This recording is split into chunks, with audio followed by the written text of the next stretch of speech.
ছত্তীশগড়ত নিহত 3 মহিলা মাওবাদী, এজন লোকৰ আত্মসমৰ্পণ।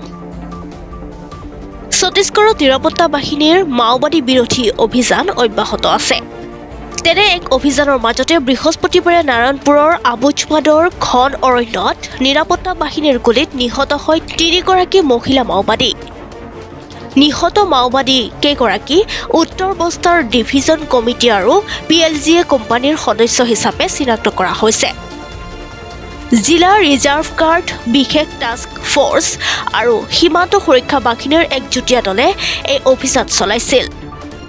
এগৰাকী বিষয়াই জনোৱা মতে ঘটনাস্থলীৰ পৰা 303টা ৰাইফল আৰু 315টা বন্দুকসহ বৃহৎ পৰিমাণৰ অস্ত্ৰ-শস্ত্ৰ আৰু সামগ্ৰী উদ্ধাৰ কৰা হৈছে।